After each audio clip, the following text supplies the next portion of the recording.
어느새 제 앞에 놓인 건 심전도 기계의 일정한 소음뿐이었어요. 하얀 병실 천장이 자꾸만 눈에 들어오는데 머릿속은 텅 비어버린 것처럼 아무 생각도 안 났지요. 아니, 생각이 안 난 게 아니라 차마 떠올리고 싶지 않은 장면들이 너무 많아서 밀어내고 있었던 겁니다. 저는 몇 시간 전 식당에서 설거지를 하다가 그대로 쓰러졌어요. 숨이 가빠지고 귀에서는 웅 하는 소리만 들리고 손은 떨리고 다리에 힘은 빠지고 내가 이러다가 죽는 건가 그런 생각이 아주 순간 스치더라고요. 그런데 있잖아요. 이 병원 침대에 누워 있으면서도 저는 다른 것보다 한 가지가 더 충격이었어요. 제가 쓰러졌다는 연락을 들었을 텐데 제 남편 그 사람은 병원 문턱도 안 넘어왔습니다. 간호사는 남편이 통화가 안 된다고 했고 아들은 회사가 멀어서 대신 택시 타고 와줬어요. 아들이 들어오는 순간 얼굴이 잿빛이었는데 그 얼굴을 보는 순간 저는 왠지 알아야 할 것을 알기 싫어졌습니다. 아들이 제 손을 꼭 잡으면서 그러더군요. 엄마, 미리 충격받지 마. 아들 손에서 떨림이 느껴졌어요. 그 떨림이 이상하게 제 심장을 더 아프게 했습니다. 아들은 말을 더듬었어요. 아빠 요즘 이상했지? 엄마도 느꼈을 거야.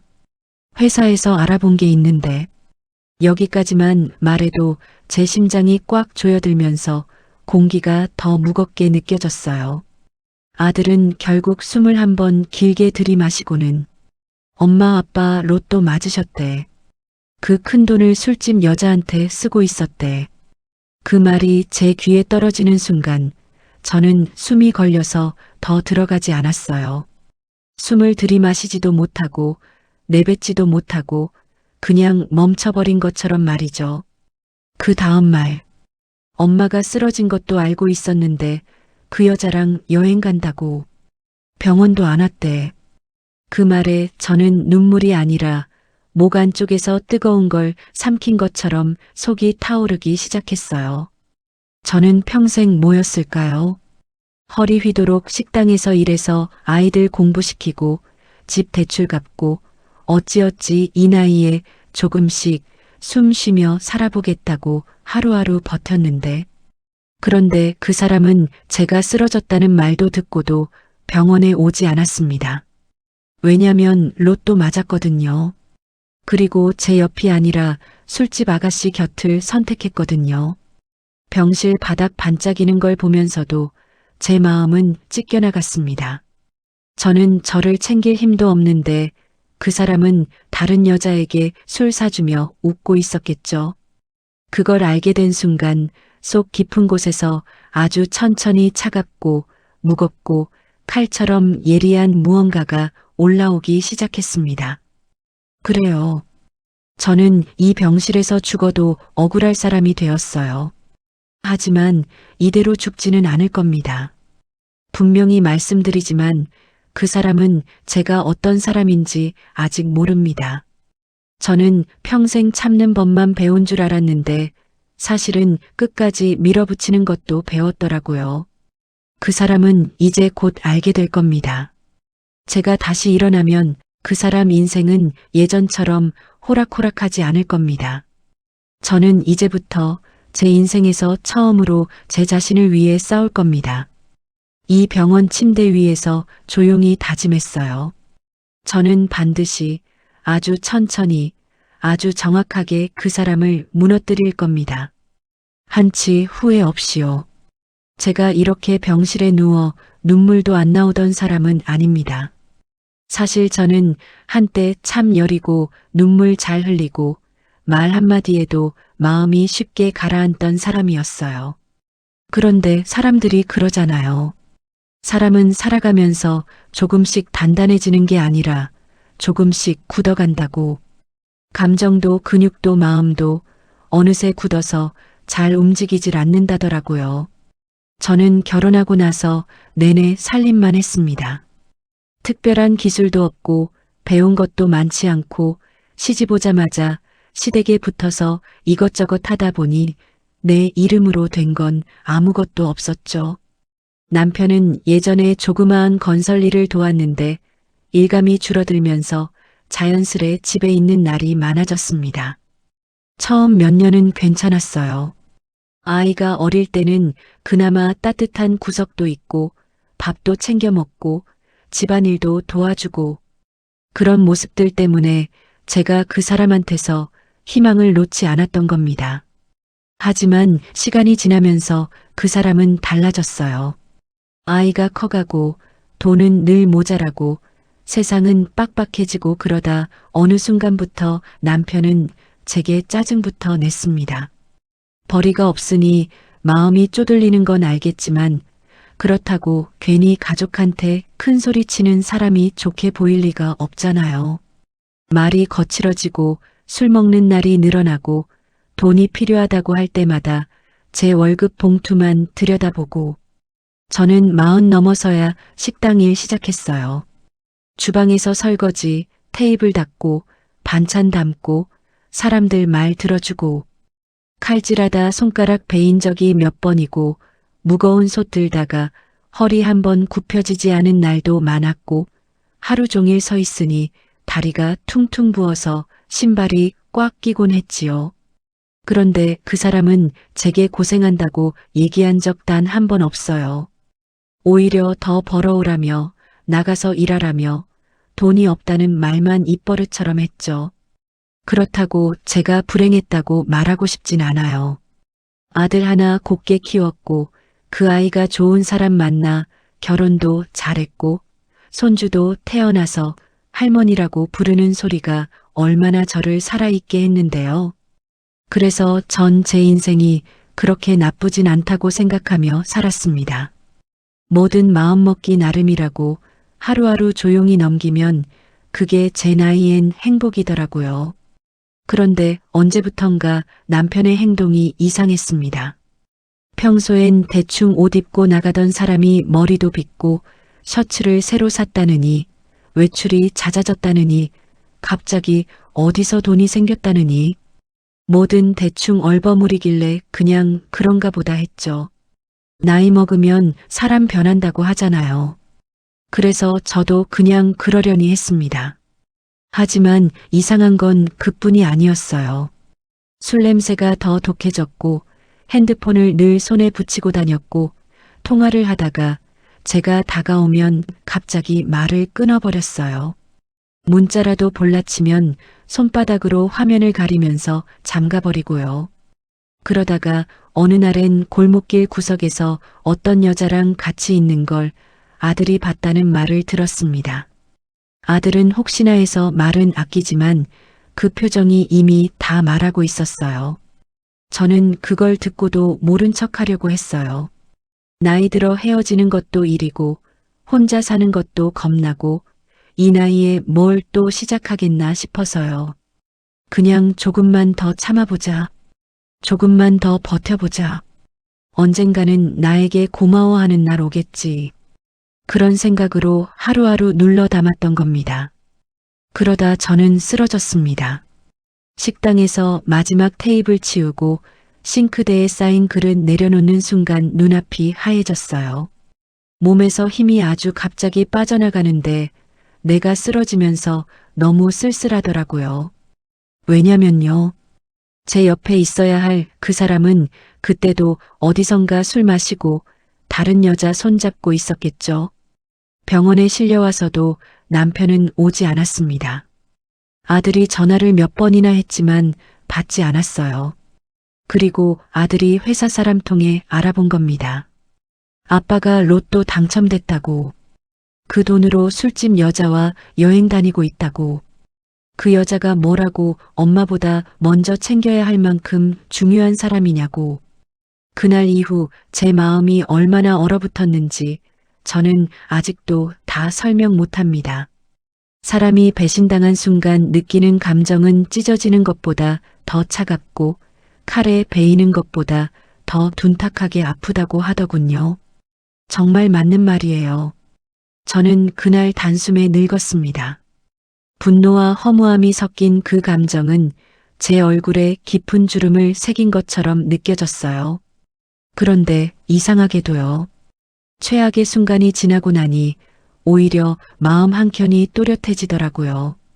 평생 참고, 평생 이해하고, 평생 양보했던 제가 이제는 제 인생에서 한 가지는 제대로 해야겠다는 마음이 들었습니다. 그 사람은 저를 이용했고 나중엔 버렸어요. 제가 죽든 말든 관심 없었어요. 그렇다면 저도 이제 제 목숨만큼은 지켜야죠. 그리고 제가 지켜야 할 목숨에는 제 자존심도 포함돼요. 저는 다시는 예전의 제가 아니게 되었습니다. 쓰러지고 나서 며칠이 지났을 때였습니다. 사람이 병원에 오래 누워 있으면 마음이 점점 무거워지는데 그 무게가 단순히 병 때문만은 아니더라고요. 안 오던 남편이 정말 끝까지 오지 않았고 한 번도 전화하지 않았고 제 이름을 단 한 번도 부르지 않았습니다. 그 사실이 시간이 지날수록 가슴 깊숙이 박혀서 아물 기회도 없이 계속 덧나기만 했습니다. 아들은 매일 병실에 왔습니다. 아들 얼굴만 봐도 마음 한편이 조금은 풀리는데 그 애는 늘 제 눈치를 살폈어요. 엄마가 더 충격받을까봐, 내가 혹시 울까봐. 그러다 어느 날 아들이 조심스럽게 말문을 열었죠. 엄마, 그냥 듣기만 해. 그 말만 들어도 이미 좋지 않은 얘기라는 걸 알았습니다. 아들은 핸드폰 화면을 제 앞에 내밀었습니다. 거기에는 남편이 술집 여자와 나란히 서 있는 사진이 있었어요. 조명이 노란 술집 앞에서 남편은 셔츠 소매를 걷어붙이고 그 여자 허리를 슬쩍 감싸고 서 있었죠. 그 사진 속 남편의 얼굴은 제가 알던 그 무기력하고 지친 얼굴이 아니었습니다. 오히려 어딘가 들떠 보였고 세상이 자기 것이라도 된 것처럼 어깨가 으쓱해 있었어요. 순간 제 마음이 툭 하고 떨어져 나갔습니다. 마치 내가 평생 잡고 있던 모든 것들이 손가락 사이로 빠져나가는 기분이었어요. 저는 아무 말도 못했습니다. 입술이 떨어지지 않았고 목구멍은 바싹 말라 있었고 손가락은 스스로 떨리기 시작했어요. 간호사는 혈압이 다시 올랐다고 조심하라고 했지만 그 말이 귀에 잘 들어오지도 않았습니다. 아들은 말했습니다. 아빠가 요즘 그 여자 집에도 드나든대. 엄마 카드도 몇 번 긁혔어. 그 얘기에 제 눈이 크게 떠졌습니다. 제가 평생 아껴 쓰던 그 돈을 매달 조금씩 모아두던 생활비라는 게 있었는데 분명 제 월급에서 떼어놓은 그것을 그 사람이 손댔다는 겁니다. 저는 검은 비닐봉지에 넣어둔 생활비 봉투를 떠올렸습니다. 비상금이라고는 아니었어요. 그냥 손주 오면 맛있는 거 사주려고 모아두던 작은 돈이었는데 그 돈이 지금 술집 여자한테 흘러들어갔다니 저는 숨을 제대로 들이쉴 수가 없었어요. 그날 밤 병실 천장은 이상할 정도로 밝았습니다. 형광등이 하얗게 빛나는데 그 아래서 저는 그동안의 남편의 행동을 하나씩 되돌아봤어요. 몇 달 전에 청바지 새로 사달라고 해서 사줬던데 그걸 입고 나갔다던 날. 핸드폰 고장났다며 새 걸로 바꾸겠다고 했던 날. 갑자기 저녁 늦게 들어오더니 알 수 없는 향수 냄새가 묻어있던 날. 그 모든 퍼즐 조각들이 이제야 하나로 맞춰지는 느낌이었습니다. 그동안 남편이 제게 했던 말들이 머릿속에서 메아리처럼 울렸어요. 나는 불행하다. 나는 쓸데없는 인간이다. 내가 벌어오는 돈으로 내가 뭘 할 수 있겠냐. 그런 말들을 들을 때마다 제가 잘못한 줄 알았죠. 제가 부족하니까 그 사람이 힘든 줄 알고 그래서 더 열심히 일했습니다. 그런데 진실은 완전히 달랐던 겁니다. 그 사람은 이미 제 마음 밖에 있었던 거예요. 제 삶을 함께 꾸려갈 생각은 오래전에 버렸고 제 돈만 바라보고 살았던 거죠. 그러다가 로또라는 큰 돈이 생기자마자 제 존재는 아예 벗어던져 버린 겁니다. 그제야 제 안에서 무언가 꺼져버렸습니다. 마음의 불이 아니라 마음 깊은 곳에 있던 마지막 희망 같은 거요. 저는 그날 병실 침대에서 아주 천천히, 아주 길게 숨을 내쉬었습니다. 그리고 이렇게 생각했습니다. 내가 지금까지 참고 참았던 모든 것들, 그 사람한테 준 시간, 젊음, 건강, 희생, 그걸 이렇게 버려질 만큼 하찮게 여겼다면 나도 이제 다른 선택을 해야 한다고. 아들은 제 손을 잡으며 말했습니다. 엄마, 이 상황 그냥 넘어가면 안 돼. 엄마는 평생 참고만 살았잖아. 이제는 엄마 인생 좀 챙겨. 그 말에 저는 아무 말도 하지 못했지만 마음속에서 작은 불씨가 깜빡이기 시작했습니다. 저는 그날 처음으로 남편의 얼굴이 떠올라서 울지 않았어요. 대신 차갑고 단단한 결심이 드는 걸 느꼈습니다. 남편의 그 행동들이 저를 무너뜨리는 게 아니라 오히려 저를 살리는 첫걸음이 될지도 모른다는 생각이 들었죠. 왜냐면 제가 아닌 사람을 선택한 그 순간부터 남편은 이미 제 사람이 아니었으니까요. 제 인생에서 갈등은 그날부터 본격적으로 시작된 겁니다. 그리고 저는 이제 이 싸움에서 절대 지지 않겠다고 마음먹었습니다. 병원에서 퇴원한 지 며칠 뒤였어요. 몸은 아직 완전히 회복되지 않았지만 집에 가만히 누워만 있는 게 더 답답해서 조금 일찍 나왔습니다. 퇴원 수속을 밟던 순간에도 남편은 끝까지 오지 않았습니다. 제가 들고 온 비닐봉투는 약봉지 몇 개뿐이었고 제게 걸려있던 팔찌만이 병원에서의 시간을 말해주고 있었지요. 집에 돌아온 순간 저는 그 사람의 존재가 집 안 어디에도 없다는 걸 몸으로 느꼈습니다. 집안 공기가 텅 비어 있더라고요. 평소라면 남편이 켜두던 텔레비전 소음도 없고 식탁 위에 아무렇게나 올려둔 소주병도 없고 무심하게 벗어놓은 양말도 없고 이상하게 그 모든 것들이 사라지니까 허전한 게 아니라 오히려 묘하게 편안했습니다. 그날은 오래간만에 진짜 내 집에 있는 기분이었어요. 그런데 그 평온함은 오래가지 않았습니다. 저녁 무렵이 되니 현관문 비밀번호 누르는 소리가 들렸어요.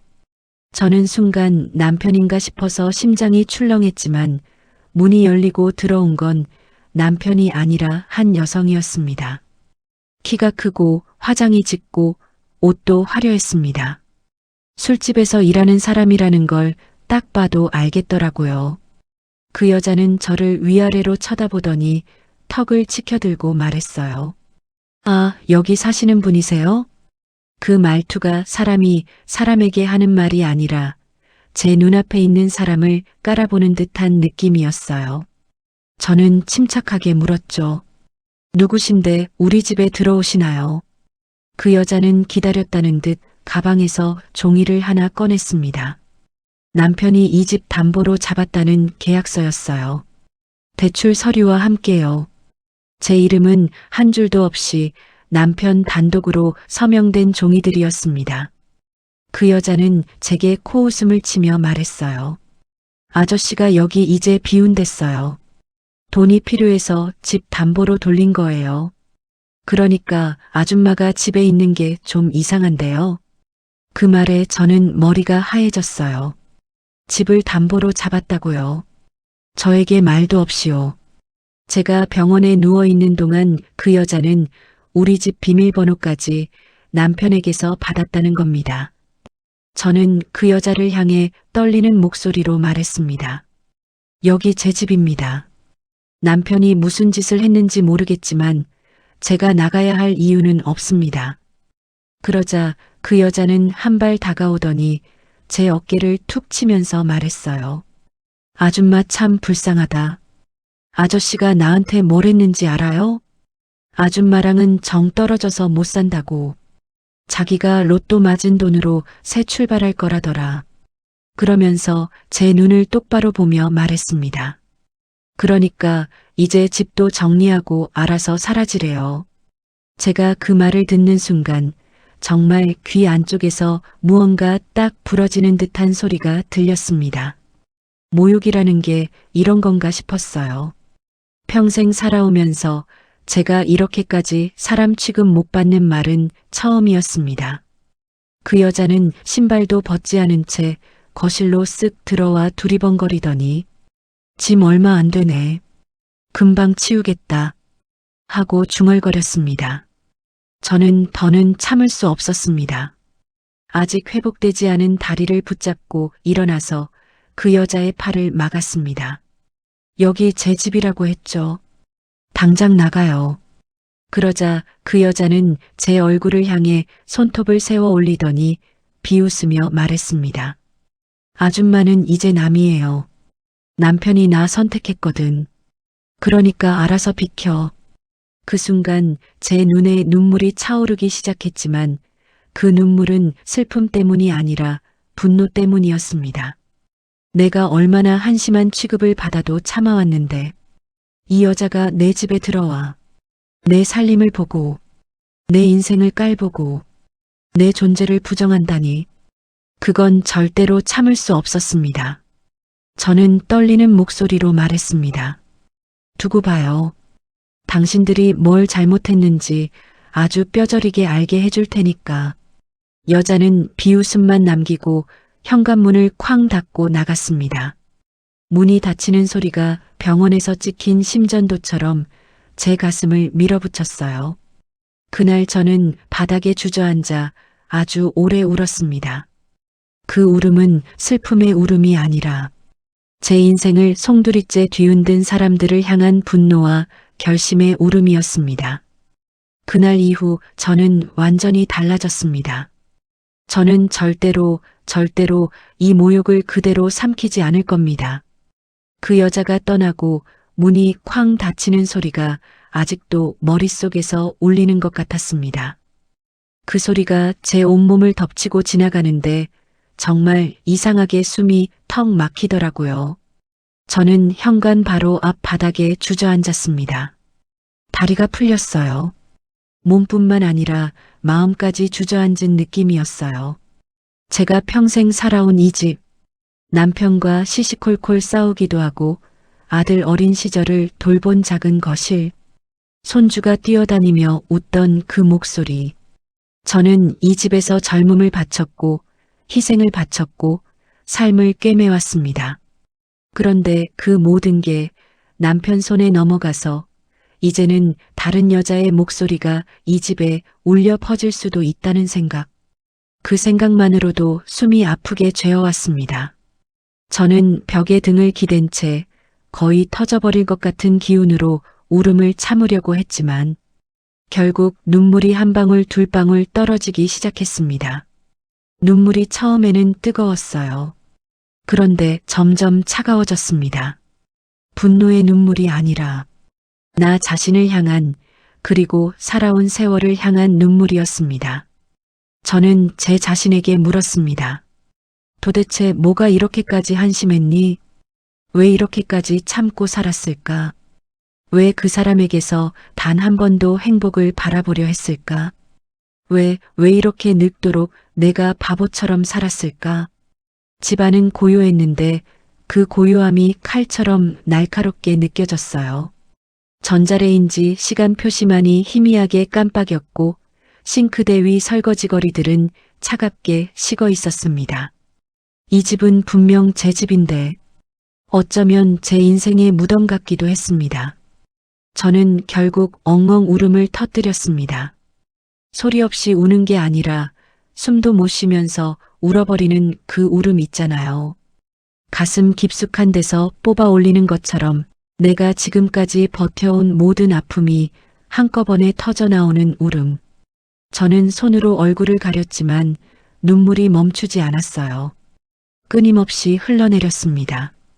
왜 이렇게 아픈지, 왜 이렇게 서러운지, 왜 이렇게 치욕스러운지, 몇 분인지 몇 시간인지 모르게 흐르다가 갑자기 숨이 너무 가빠지더라고요. 병원에서 쓰러졌던 그 순간이 다시 떠올랐습니다. 또 쓰러지면 어떡하나 싶어서 천천히 숨을 돌리려 했지만 마음이 너무 흔들리니까 몸도 따라 흔들리는 것 같았어요. 그때였습니다. 방 한구석에 있는 낡은 옷장이 눈에 들어왔습니다. 제가 시집 올 때 친정 엄마가 사준 옷장, 그 안에 넣어둔 제 결혼식 사진, 아들 초등학교 입학식 사진, 손주 돌사진, 그 모든 게 제 손으로 쌓아온 삶이었는데 한순간에 남편의 선택 때문에 부서져 버렸다는 걸 실감하니 다시 한번 마음이 무너졌습니다. 저는 앨범을 꺼내 들었어요. 한 장 한 장 넘기다가 결국 또 눈물이 흐르더군요. 남편과 젊을 때 찍은 사진도 있었습니다. 둘이 웃고 있는데 지금 보니 그 웃음이 너무 멀었어요. 마치 다른 사람 같았죠. 어쩌면 저는 그 사람을 너무 오래 착하게 바라본 건지도 모르겠습니다. 그렇게 울다 보니 어느 순간 눈물이 말랐습니다. 눈이 아리고 머리가 지끈거리고 손끝이 얼얼했어요. 그런데 신기하게도 눈물이 멈추고 나니까 마음 어딘가가 다르게 변해 있었습니다. 마치 내 안에서 무언가가 다시 시작되는 것 같고 오랫동안 눌려있던 무언가가 조금씩 일어나고 있는 느낌이었어요. 저는 바닥에 앉은 채로 중얼거렸습니다. 그래도 내가 살아온 세월이 있는데 내가 이대로 무너질 사람은 아니지. 이 사람들한테 짓밟히고 끝나는 삶은 절대 아니지. 그 말이 내 입에서 흘러나오는 순간 저는 처음으로 마음속에서 아주 작지만 선명한 소리가 들렸습니다. 일어서라. 그렇게 끝내지 마라. 너한테도 인생이 아직 남아있다. 저는 눈을 감고 오래 숨을 들이마셨습니다. 그리고 느꼈습니다. 이번에 흘린 눈물은 내가 끝났다는 눈물이 아니라 내가 다시 시작하겠다는 눈물이었어요. 저는 그 여자가 내 얼굴을 보고 비웃던 모습, 그 여자의 손에 들린 집 계약서, 남편이 제 생활비까지 빼앗아 그 여자에게 쓴 사실, 그리고 병원에 누워있던 제게 끝까지 오지 않았던 그 모욕. 그 모든 걸 아주 천천히, 아주 깊게 마음속에 새겼습니다. 그날 저는 비로소 인정했습니다. 내가 잃은 건 집도 아니고 남편도 아니고 내가 평생 믿어온 삶의 형태였다는 걸, 그리고 그걸 되찾는 과정이 이제부터 시작된다는 것도요. 무너졌던 제 감정은 그날을 기점으로 복수라는 이름의 힘으로 바뀌어 가고 있었습니다. 감정이 바닥을 치고 난 뒤 며칠 동안 저는 거의 말도 하지 않았습니다. 식사는 억지로 조금씩 넣었고 밤에는 잠이 도무지 오지 않았어요. 눈만 감으면 그 여자가 제 집에 들어와 제 인생을 깔보던 장면이 계속 떠올랐습니다. 그 여자의 손끝, 웃음, 말투. 마치 제 인생을 쓰레기처럼 발로 차버린 사람의 얼굴이 눈앞에서 맴돌았어요. 그러던 어느 날 오후였습니다. 아들이 점심시간에 잠깐 들른다고 문자 한 통을 보냈습니다. 아들은 평소보다 더 심각한 얼굴로 들어왔어요. 저는 그 표정을 보는 순간 또 무슨 일이 생겼나 싶어 심장이 살짝 내려앉았습니다. 아들은 제 맞은편에 앉더니 조용히 말을 꺼냈습니다. 엄마 큰일 난 것 같아. 그 말에 저는 숨을 멈춘 채 아들을 바라봤어요. 아들은 핸드폰을 열어 어떤 문서를 보여줬습니다. 남편 이름으로 된 통장 내역, 거래 기록, 그리고 부동산 등기부등본이었습니다. 저는 문서를 잘 읽을 줄 몰라 아들이 대신 설명해 주었어요. 엄마 아빠 로또 당첨된 거 생각보다 금액 훨씬 컸어. 내가 알고 있던 금액이 아니라는 말이었어요. 심장이 도로 뛰기 시작했습니다. 아들은 숨을 고르고 말을 이었습니다. 엄마가 들은 건 5천만 원이었지? 하지만 실제로는 그게 아니야. 아들은 잠시 말문을 잇지 못했습니다. 저는 손등으로 무릎을 꽉 쥐고 말했어요. 얼마나 더 된 건데? 아들은 결국 진실을 말했습니다. 엄마 아빠가 맞은 돈 3억이 넘었어. 그 순간 세상이 조용해졌습니다. 아들의 입술이 움직이고 있지만 그 말이 공기를 가르는 소리만 들릴 뿐 제대로 들리지 않았어요. 3억? 3억이라는 숫자가 제 가슴을 탁 치고 들어왔습니다. 제가 평생 일해서 벌어온 돈을 다 합쳐도 못 모아본 금액. 그 돈을 남편은 혼자 가졌고 제게는 단 한마디 말도 하지 않았습니다. 그리고 그 돈으로 술집 여자에게 옷 사주고 여행 보내주고 선물 사고 심지어 그 여자의 가족한테까지 용돈을 보냈다는 사실이 문서 속에 적혀 있었죠. 하지만 진짜 충격은 따로 있었습니다. 아들이 목소리를 낮추며 말했습니다. 엄마, 그 여자 미혼 아니야. 저는 고개를 들었습니다. 뭐라고? 아들은 한숨을 길게 내쉬었어요. 그 여자 남편이 있어. 게다가 그 남편이 아주 위험한 사람 같아. 이게 첫 번째 반전이었습니다. 남편이 빠져있던 그 여자. 그 여자는 남편에게 본명을 밝히지 않았고 심지어 자기 남편 몰래 남편의 돈을 받아 쓰던 겁니다. 그 여자의 진짜 남편은 건달들과 어울리며 사업한다고 떠드는 사람이었고 돈 문제와 폭력 문제로 동네에서도 악명이 높았다는 게 아들이 알아낸 사실이었어요. 저는 손이 저절로 떨렸습니다. 남편이 제 돈과 제 집을 담보로 바친 집이 사실은 전혀 다른 사람의 가족 문제 속으로 들어가 버린 상황이었던 겁니다. 아들은 계속 설명했습니다. 아빠가 그 여자한테 준 돈이 너무 크니까 그 여자의 남편이 지금 그걸 알게 된 것 같아. 그 사람이 아빠를 협박 중이래. 돈 더 내놓으라고. 그 말을 듣는 순간 저는 숨을 제대로 들이쉴 수 없었습니다. 이제 보니 남편이 며칠째 연락이 안 된 이유가 단순히 그 여자와 도망 다니는 게 아니라 그 여자의 남편에게 쫓기고 있었던 겁니다. 아들은 조용히 덧붙였어요. 엄마, 아빠 지금 집에 못 돌아와. 휴대폰도 버렸대. 아마 어디 숨어 있을 거야. 저는 정신이 아득해졌습니다.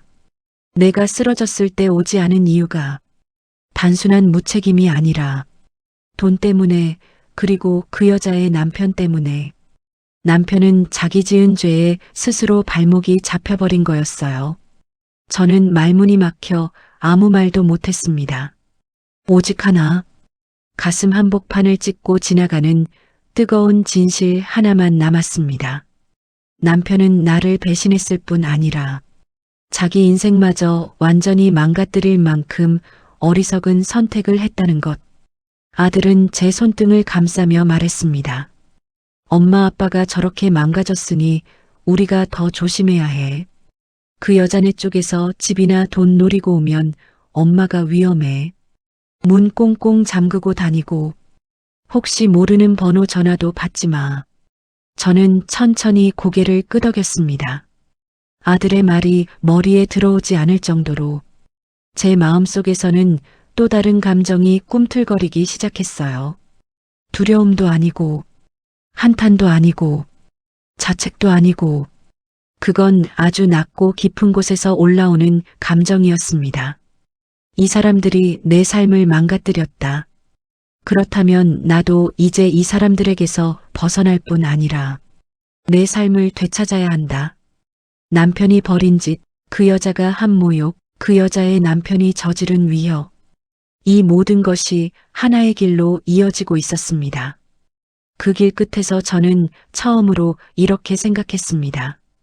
이건 단순히 당한 사람이 복수하려는 게 아니라 빼앗긴 인생을 되찾는 싸움이다.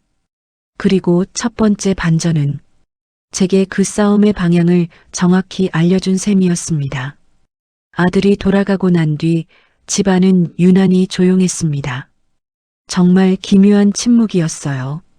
무슨 소리라도 들리면 그 침묵이 깨질까 싶었는데 한편으로는 그 적막함이 제 마음처럼 느껴져서 벗어날 수도 없었습니다. 남편이 3억 이상을 로또로 맞았고 그 여자는 유부녀였고 그 여자의 남편은 폭력적이고 그리고 지금 남편이 그 남편에게 쫓기고 있다. 이 사실들을 머릿속에 하나씩 놓아보니 퍼즐이 너무 선명하게 맞춰졌습니다. 세상을 향해 열려있던 문이 단숨에 닫혀버린 기분이었어요. 그날 밤이었습니다. 창밖에서 이상한 움직임이 들렸습니다. 처음엔 바람인가 했는데 자꾸만 두리번거리는 그림자가 아파트 복도를 지나가는 게 보였어요. 가슴이 철렁 내려앉더라고요. 저는 불을 끄고 창문을 살짝 열어 복도를 내다봤습니다. 처음 보는 남자였어요. 모자를 눌러쓰고 두꺼운 패딩을 입고 한 손에는 휴대폰을 보고 있었죠. 그 사람이 제 집문 번호판을 유심히 보는 게 보였습니다. 순간 등골이 오싹해졌습니다. 아들이 경고했던 그 남자일 수도 있겠다는 생각이 들었어요. 저는 숨을 죽이고 문 쪽을 바라보면서 천천히 뒤로 물러났습니다. 그날 밤은 거의 뜬 눈으로 새웠습니다. 조금만 기척이 나도 심장이 뛰었고 휴대폰 진동만 울려도 손이 떨렸어요. 다음 날 아침 아들이 걱정돼서 다시 왔습니다. 저는 복도 상황을 말해줬고 아들은 얼굴이 굳었습니다. 엄마, 그 사람 맞는 것 같아. 아빠 추적하는 사람. 제 다리가 휘청거렸습니다. 그러면 이제 제 집도 더 이상 안전한 곳이 아니란 말인가. 그 사람은 남편이 준 돈을 되찾으려고 혈안이 돼 있었다고 아들이 말했어요. 남편이 집 담보 서류를 넘긴 걸 알면 저에게도 손을 뻗칠 수 있다는 얘기였습니다. 그런데 두 번째 반전은 그날 오후에 터졌습니다. 아들이랑 경찰서에 상담을 받으러 갔다가 경찰이 제게 말했어요. 혹시 아드님이 모르시는 게 있을 수도 있다고. 남편의 거래 내역에서 아주 이상한 점이 발견됐다고 말이죠. 남편이 술집 여자에게만 돈을 보낸 게 아니었습니다. 거래 내역 어딘가에 알 수 없는 송금 기록들이 반복적으로 찍혀 있었어요. 경찰이 말했습니다. 아무래도 남편분이 단순히 그 여자에게 빠진 게 아니라 누군가에게 지속적으로 뜯기고 있었던 것 같습니다. 누군가가 남편을 협박하고 있었던 겁니다. 그 여자의 남편일 가능성이 매우 높다고 했습니다. 저는 숨이 막혀 말을 잇지 못했습니다. 결국 이 모든 일의 밑바닥에는 술집 여자와 그 남편이 짜고 남편을 계획적으로 노렸다는 의심이 강하게 들기 시작했습니다. 남편은 어쩌면 바보처럼 넘어간 게 아니라 함정에 걸려든 것이었어요. 물론 그게 남편의 잘못을 지우는 건 아닙니다. 하지만 진실은 남편은 처음부터 제 돈과 이 집과 그 3억을 죄다 빼앗길 수밖에 없는 상황 속에서 빠져나오지 못하고 있었던 겁니다. 경찰은 덧붙였어요. 지금은 남편분이 어떻게 움직이는지 파악 중이고 혹시 모를 위험 때문에 저에게도 조심하라고 말이죠. 경찰서를 나오는데 겨울바람이 얼굴을 때렸습니다. 그 차가움이 이상하게 현실 같지 않았어요. 남편의 배신, 술집 여자, 그 여자의 폭력적인 남편, 담보에 잡힌 집, 그리고 남편이 협박당했다는 사실. 이 모든 게 결국 하나의 큰 사건으로 이어져 있었습니다. 집에 돌아오니 갑자기 현관문 틈으로 끼워진 쪽지가 보였습니다. 손글씨로 적혀 있었어요. 당신 남편한테 더 이상 숨을 데가 없다. 돈을 내놓으라고 전해라. 그 쪽지를 보는 순간 제 머리가 울리는 소리가 들렸습니다. 숨이 턱 막히고 손이 덜덜 떨렸습니다. 이제는 단순히 남편과 그 여자 사이의 문제가 아니라 저와 아들, 우리 가족의 안전까지 위협하는 일이 되어버린 겁니다. 저는 거실 한가운데 서서 오래도록 움직이지 못했습니다. 하지만 이상하게도 시간이 지나면서 두려움보다 더 강한 감정이 제 안에서 피어올랐어요. 이 사람들 정말 나를 삼키려고 하는구나. 그러면 나도 가만히 있지 않겠다. 내가 끝까지 빼앗기지 않기 위해서라도 내 인생을 다시 찾기 위해서라도 이제는 싸워야 한다.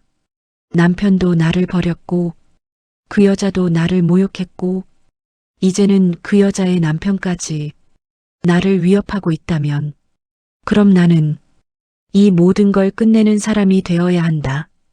저는 그날 처음으로 복수가 아니면 살아남을 수 없다는 걸 실감했습니다.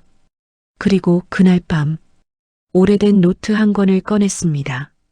내가 당한 일들, 내가 들은 말들, 내가 본 장면들, 남편의 기록, 여자의 정보, 그 남편의 움직임, 하나하나 차분히 적기 시작했습니다.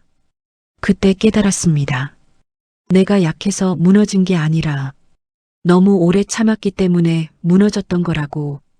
이제는 참지 않을 겁니다.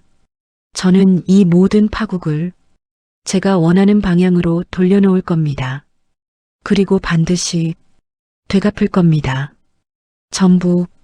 노트 한 권 앞에 앉아 있었던 그 밤, 저는 마치 다른 사람이 된 것 같았습니다. 며칠 전까지만 해도 울고 쓰러지고 절망하던 여자가 분명 나였는데, 그날은 희한하게 마음이 너무 조용했어요. 마치 평생 들어본 적도 없는 고요함이 제 가슴 한가운데서 자리를 잡은 것처럼 두려움도 아니고 분노도 아니고 그보다 훨씬 깊고 훨씬 차갑고 또렷한 무엇이 자리 잡았습니다. 저는 노트 첫 장에 이렇게 적었습니다. 이제부터는 내가 내 인생을 되찾는다. 그 글자를 적는 순간 손끝에서 이상하게 힘이 들어갔습니다. 하루 종일 숱하게 흔들렸던 손이었는데 그날만큼은 한 번도 떨리지 않았어요.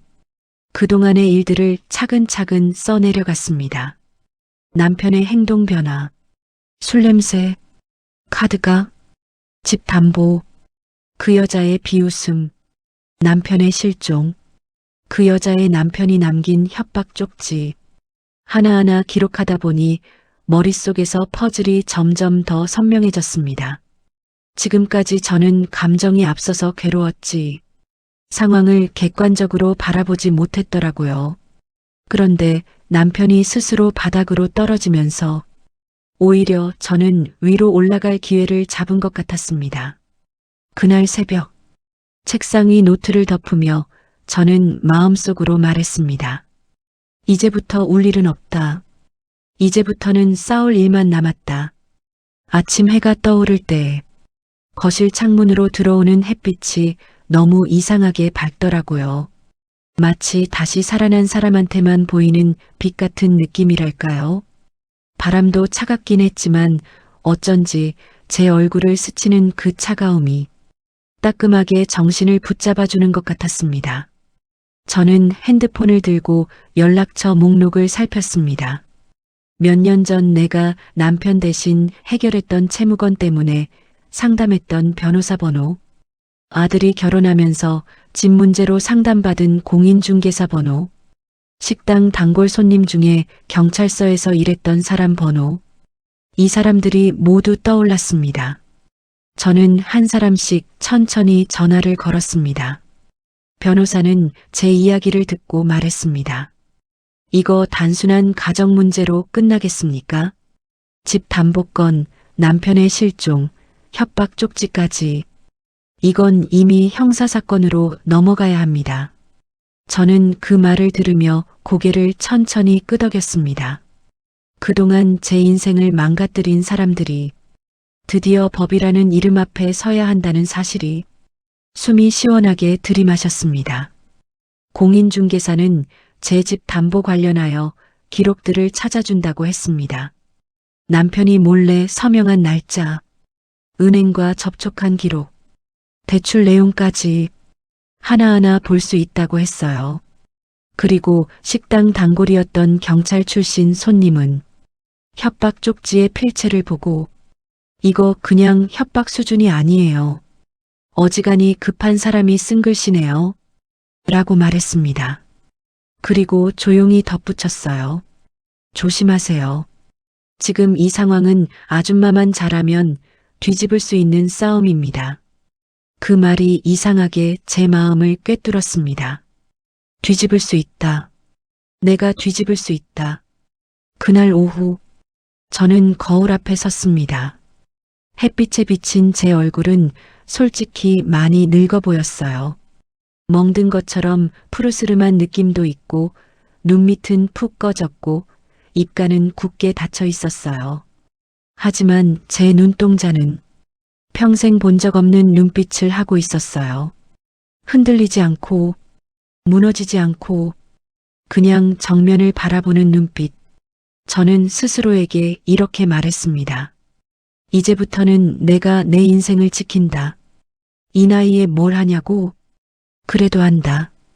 왜냐면 나를 이렇게 만든 사람들이, 내 인생을 망가뜨린 사람들이 내가 다시 일어나는 꼴을 절대로 못 보게 할 테니까. 그리고 천천히 입꼬리를 올렸습니다. 그 웃음은 기쁨의 웃음이 아니라 결심의 웃음이었습니다.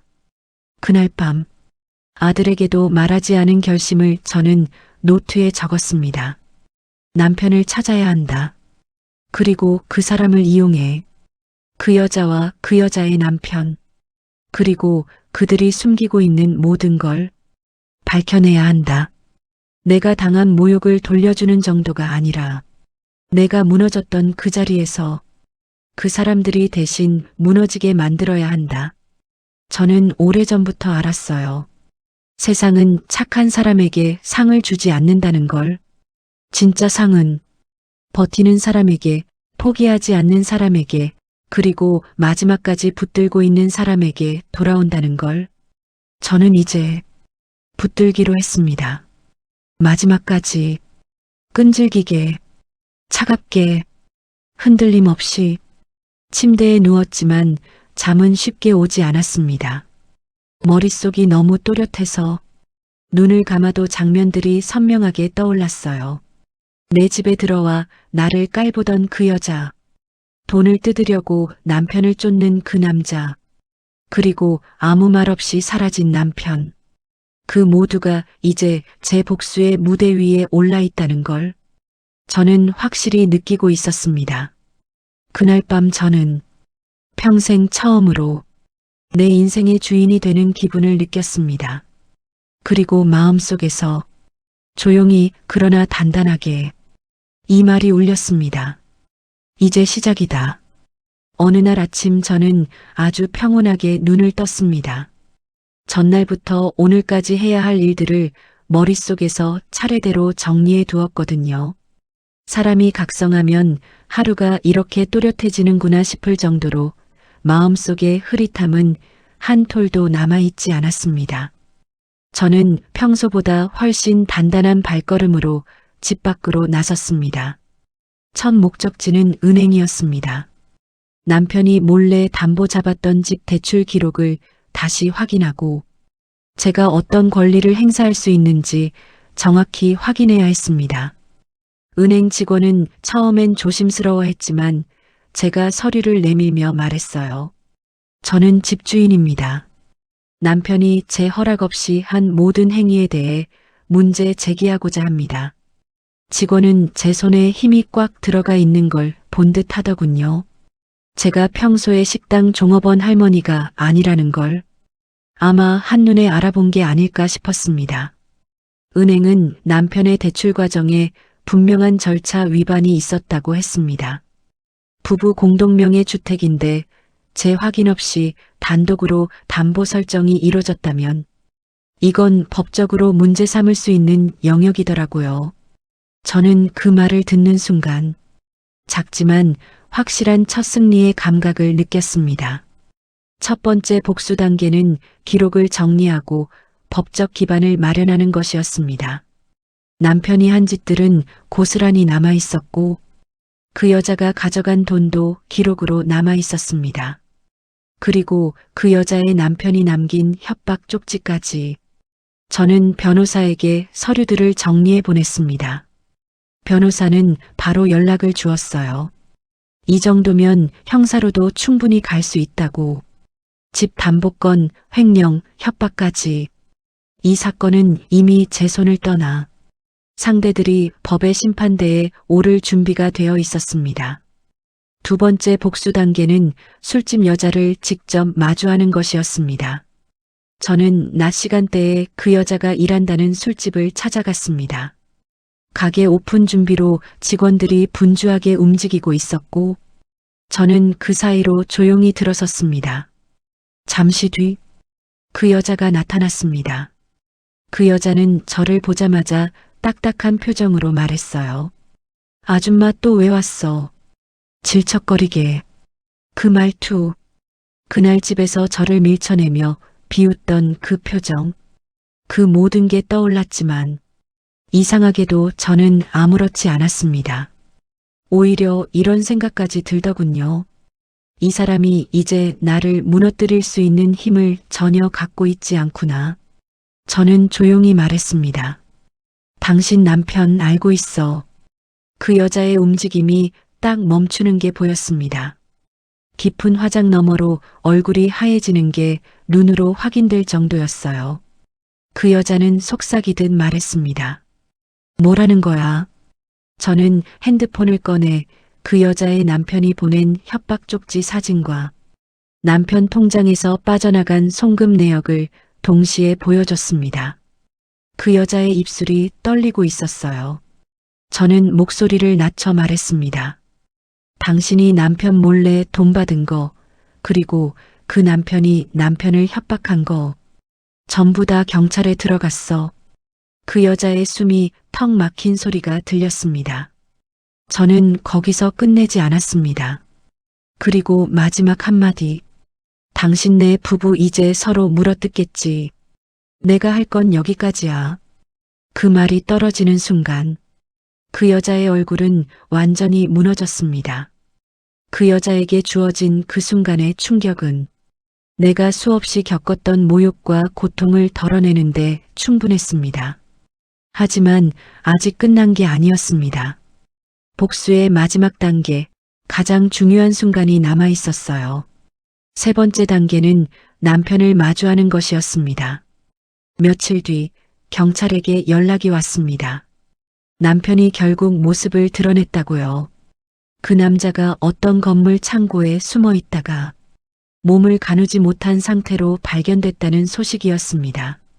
저는 경찰서로 가서 남편과 마주했습니다. 문이 열리고 남편이 들어왔습니다. 술이 바짝 깬 얼굴, 살이 빠지고 눈이 움푹 들어가 마치 다른 사람이 되어 있었어요. 저를 보자마자 남편은 고개를 들지 못했습니다. 저는 조용히 말했습니다. 내가 쓰러졌을 때 왜 안 왔어? 남편은 대답하지 못했습니다. 입술이 달싹거리기만 했어요. 저는 다시 말했습니다. 3억을 어디다 썼는지, 그 여자가 어떤 사람인지, 당신이 그동안 뭘 감추고 살았는지, 이제 다 알아. 남편의 얼굴이 천천히 일그러졌습니다. 후회와 두려움과 자괴감이 한꺼번에 섞인 표정이었습니다. 저는 마지막으로 말했습니다. 당신은 이제 나하고 상관없어. 나는 내 인생을 지킬 거야. 그리고 당신이 한 모든 행동은 당신이 스스로 마주해야 해. 남편은 그제야 울먹이며 한마디 했습니다. 미안하다. 하지만 이상하게도 그 말이 제 귀에 아무 의미 없이 떨어졌습니다. 나는 이미 한참 전부터 이 사람에게서 마음을 걷어냈기 때문입니다. 남편은 무너져 있었고 그 여자 부부는 서로를 의심하며 경찰 조사를 받기 시작했고 집 담보일은 법적으로 원상회복 절차가 진행되기 시작했습니다. 그리고 저는 이 모든 것을 끝까지 지켜보며 처음으로 이렇게 생각했습니다. 나는 이 싸움에서 졌던 적이 단 한 번도 없었다. 단지 울고 있었을 뿐, 단지 쓰러져 있었을 뿐, 단지 마음이 아팠을 뿐. 하지만 결국 내가 다시 일어서자 모든 것이 제자리로 돌아오기 시작한 겁니다. 제 복수는 폭력도 소리도 없었지만 가장 정확했고 가장 깊었고 가장 날카롭게 그 사람들의 삶을 뒤흔들었습니다. 그리고 이상하게도 복수의 끝에 남은 건 마음이 텅 빈 허무가 아니라 조용하고 단단한 평온이었습니다. 남편과 마지막으로 마주쳤던 날 이후 며칠 동안 마음이 이상하게 잠잠했습니다. 폭풍이 지나간 뒤의 바다처럼 분명 상처는 곳곳에 남아 있었지만 그 흔들림 속에서도 묘한 평온이 차오르는 걸 느낄 수 있었어요. 집으로 돌아오자 제가 평생 살아온 이 작은 아파트가 정과는 완전히 다른 공간처럼 느껴졌습니다. 바람이 드나드는 문틈 소리도, 냉장고 모터 소리도, 10년 넘게 써온 전등의 노란 불빛도 모두 제 편처럼 느껴졌습니다. 그동안 저는 이 집안에서 죽어가듯 살았던 것 같아요. 남편의 기분에 눈치 보며, 돈에 쪼들리고, 욕 한마디에도 마음이 갈갈이 찢어지며 살았으니까요. 하지만 이제는 이 집이 저를 감싸 안는 느낌이 들었습니다. 마치 고생 많았다며 이제 좀 쉬라고 말하는 것 같았어요. 며칠 뒤 경찰서에서 연락이 왔습니다. 술집 여자와 그 여자의 남편은 법적으로 조사를 받게 되었고 남편의 담보 설정도 무효로 처리하는 절차가 이미 진행 중이라는 소식이었습니다. 남편이 제 허락 없이 서명한 모든 문서는 저에게 효력이 없다고 했죠. 그 말을 듣는 순간 숨을 들어 마시면서도 한편으로는 아주 조용히 눈물이 고였습니다. 억울함을 넣어두던 그 자리에서 오히려 따뜻한 바람 같은 게 올라오는 기분이었어요. 남편은 치료를 받으며 보호소에서 지내기 시작했습니다. 간병이 필요한 상태였지만 저는 더 이상 간섭하지 않았습니다. 저에게 미안하다 말하러 오기도 했지만 저는 담담하게 대답했습니다. 이제 우리 인생은 따로 가는 게 맞아요. 그 말은 남편을 향한 원망이 아니라 제 스스로에게 주는 선언이었습니다. 나는 이제 누군가의 희생으로 존재하는 사람이 아니라 내 인생의 주인이 되겠다는 선언. 손주가 찾아온 날, 집에 들어오자마자 제 품에 쏙 안기더군요.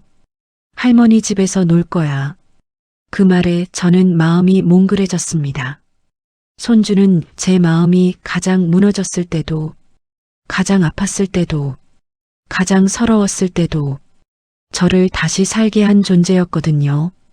아이의 따뜻한 손이 제 손등을 볼로 부비는 순간 저는 깊게 숨을 들이마셨습니다.